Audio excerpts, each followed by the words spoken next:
This is Dan Dix here reporting for Press for Truth. By now, you've probably already heard that last week, a number of conservative commentators were suddenly removed from Facebook and Twitter. Actor and Trump supporter James Woods was removed from Twitter, while conservative political commentators like former InfoWars editor Paul Joseph Watson was removed from Facebook, and that prompted this tweet from Trump. So surprised to see conservative thinkers like James Woods banned from Twitter and Paul Watson banned from Facebook. Other targets of these ideological hitmen are activist Laura Loomer, well-known provocateur Milo Yiannopoulos, the head of InfoWars himself, Alex Jones, and the Nation of Islam leader Louis Farrakhan, which prompted this post from one of his largest followers, Snoop Dogg, to his 31 million followers on Instagram. If you down with it, like I'm down with it, post your favorite Minister Farrakhan video on your Instagram and Facebook page. Show some love to a real brother. Post it right now. He got footage everywhere.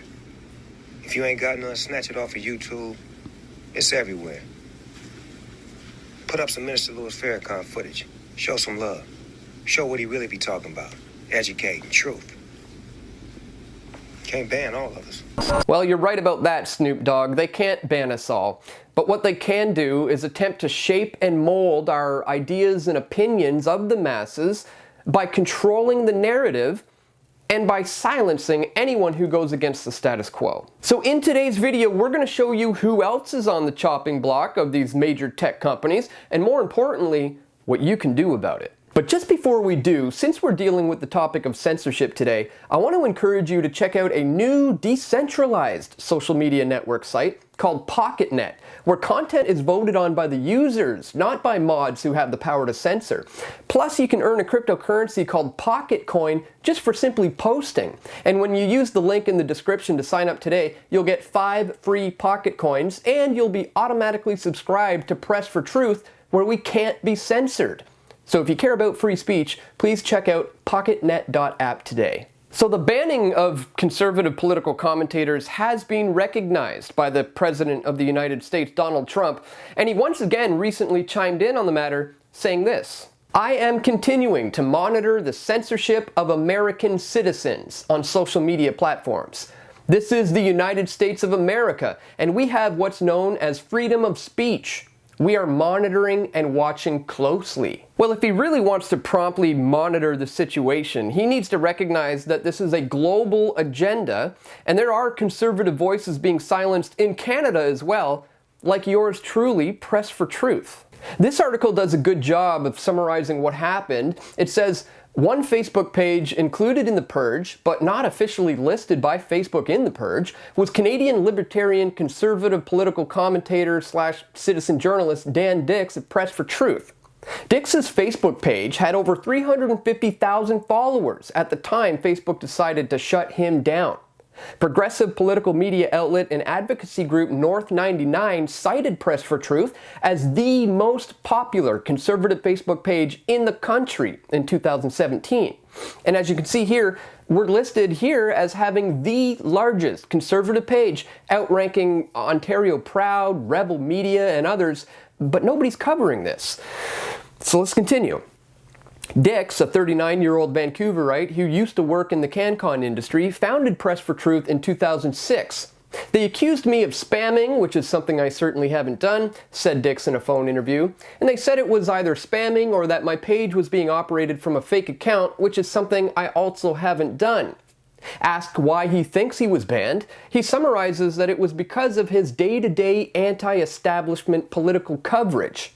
Well, in my interview with People's Party of Canada leader Maxime Bernier, I got him to talk about reforming the Bank of Canada. I asked him about things like Bilderberg and the deep state and the secret government. I asked him a lot of things that you don't normally hear from the mainstream. Whether or not you classify Dix as a conspiracy theorist, his opinions and ideas do not appear to cross into hate speech, and many of his criticisms are directed at the Trudeau government. But Facebook decided to pull the plug on me because my views and ideas and opinions are reaching a lot of people, and it goes directly against the status quo, which has put me on the chopping block of these major tech companies. And now they've doubled down and removed some very large conservative voices like Paul Joseph Watson of Summit News. In a statement, Facebook said, "We've always banned individuals or organizations that promote or engage in violence and hate regardless of ideology. The process for evaluating potential violators is extensive, and it is what led us to our decision to remove these accounts today." And according to Breitbart News, InfoWars has faced the strictest treatment with Facebook and Instagram promising to remove any InfoWars-related content posted by another account or page. This includes videos, radio segments, and articles.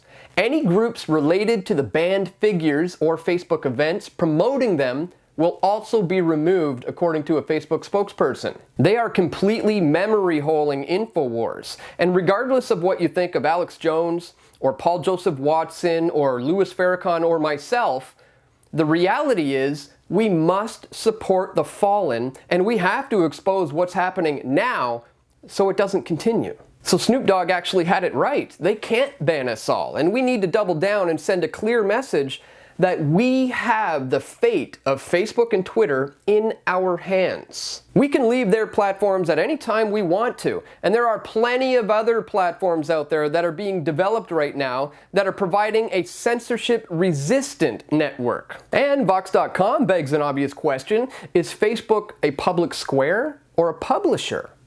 InfoWars is a publisher. Alex Jones, who has been the publisher and director of InfoWars since its launch in 1999, can publish what he wants on it. If I pitch Alex Jones on an article for InfoWars, he would be under no obligation whatsoever to publish it. Amazon Kindle is a platform, which means Amazon provides the means by which to create or engage with content, but it doesn't create most of the content itself, or do a lot of the policing of it. If I wanted to read Mein Kampf on my Amazon Kindle, Amazon would be unable to stop me from doing so. An even better example of a platform might be a company like Verizon or T-Mobile, which provides software and the network for you to make phone calls or send texts, but it doesn't censor your phone calls or texts even if you're arranging to commit a crime. But for Facebook and all similar social media sites, this seemingly dense legal question is deeply important for how it treats figures like Jones and Farrakhan, and even how Facebook arbitrates speech at all. If Facebook is a platform, it then has legal protections that make it almost impossible to sue over content hosted on the site. That's because of Section 230 of the Communications Decency Act, which protects websites like Facebook from being sued for what users say or do on those sites. Passed in 1996, the Act reads in part, "No provider or user of an interactive computer service shall be treated as the publisher or speaker of any information provided by another information content provider." Back in 2006, the Act protected the website MySpace when it was sued after a teen met an adult male on the site who then sexually assaulted her. The court found that the teen's claims that MySpace failed to protect her would imply MySpace was liable for content posted on the site, claims that butted up against Section 230. But if Facebook is a publisher, then it can exercise editorial control over its content. And for Facebook, its content is your posts, photos, and videos.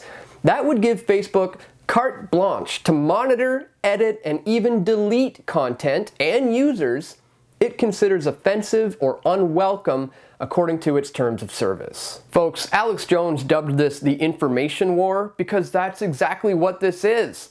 So we need to arm ourselves, soldiers. The enemy is coming in. They're advancing for the attack. They have snipers on the roofs right now taking out our squad leaders. But we have the numbers, guys, so we need to march into battle full steam ahead. Click the thumbs up button right now. Share this video when you're done watching it.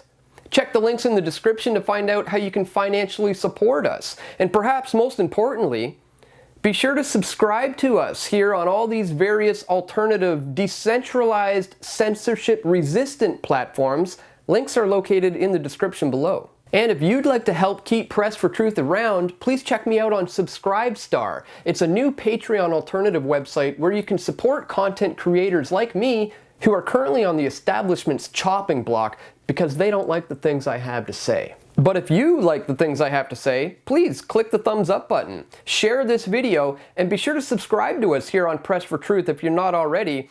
And also, check the links in the description to find out how you can support real, independent media like Press for Truth. Thank you for watching, my friends. Stay tuned. We're going to have more video reports coming soon. This is Dan Dix reporting for Press for Truth.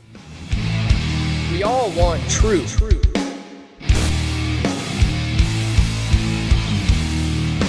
The truth will set you free.